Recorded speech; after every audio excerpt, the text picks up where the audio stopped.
Hi friends, ఎలా ఉన్నారు? గరుడ పురాణంలో మరణాంతర జీవితంపై వెలుగునిచ్చే మృత్యువునకు అధిపతి అయిన యమరాజు నివాసంలోకి ప్రవేశించడం గురించి చెప్పడం జరిగింది. నిజానికి గరుడ పురాణం హిందూ మతం యొక్క అతి ముఖ్యమైన గ్రంథాలలో ఒకటి. ఇది జీవిత, జనన, మరణ చక్రం, నరకం, స్వర్గం, మానవ కర్మ ఫలితాల గురించి వివరంగా వివరిస్తుంది. అయితే ఈరోజు మనం గరుడ పురాణం ప్రకారం యమలోకంలో ప్రవేశించే ఆత్మలు ఏ ద్వారం నుండి వారి కర్మలను బట్టి ప్రవేశిస్తాయో ఇప్పుడు తెలుసుకుందాం. యమలోకంలోకి ఆత్మలు ప్రవేశించడానికి 4 ప్రవేశాలు ఉన్నాయని గరుడ పురాణంలో పేర్కొనబడింది. తన జీవితకాలంలో చేసే చర్యల ఆధారంగా ఒక వ్యక్తి శిక్షించబడతాడు. ఈ 4 ద్వారాలు ఆత్మ యొక్క విధులను బట్టి విభజించబడతాయి. తూర్పు ద్వారం నుండి నిష్ణాతులైన యోగులు, గొప్ప తపస్సులు, ఋషులు, సాధువుల కోసం తయారు చేయబడినది.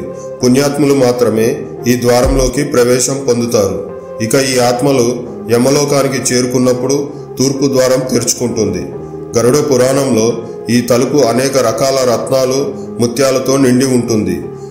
పుణ్యకర్మలు చేసే ఆత్మలను స్వాగతించడానికి గంధర్వులు, అప్సరసలు, దేవతలు ఈ ద్వారం వద్ద నిలబడి ఉంటారు.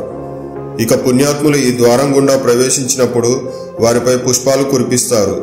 చిత్రగుప్తుడు వారిని గౌరవించి స్వర్గానికి మార్గాన్ని అందిస్తాడు. ఇక పశ్చిమ ద్వారం దాన ధర్మాలు, పుణ్యకార్యాలు చేసే ఆత్మల ప్రవేశం కోసం ఉంటుంది.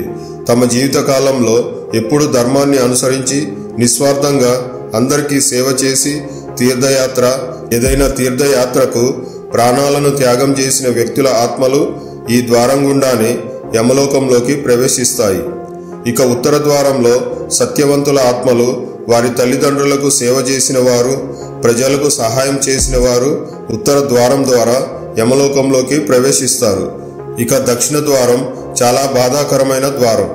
ఈ తలుపు ఇతర తలుపుల నుండి పూర్తిగా భిన్నంగా ఉంటుంది. జీవితాంతం మాంసాహారం, మద్యం సేవించడం, తల్లిదండ్రులను బాధ పెట్టడం, దైవాన్ని నమ్మకపోవడం, భార్యాభర్తలకు ద్రోహం చేయడం, ఇతర పాపకార్యాలు చేయడం లాంటి పాపాలు చేసిన ఆత్మలు ఈ ద్వారం ద్వారా ప్రవేశిస్తారు. ఈ ద్వారం చేరుకోకముందే ఆత్మ అనేక రకాల పీడలను అనుభవించి యమలోకంలోకి ప్రవేశిస్తుంది. జై హింద్.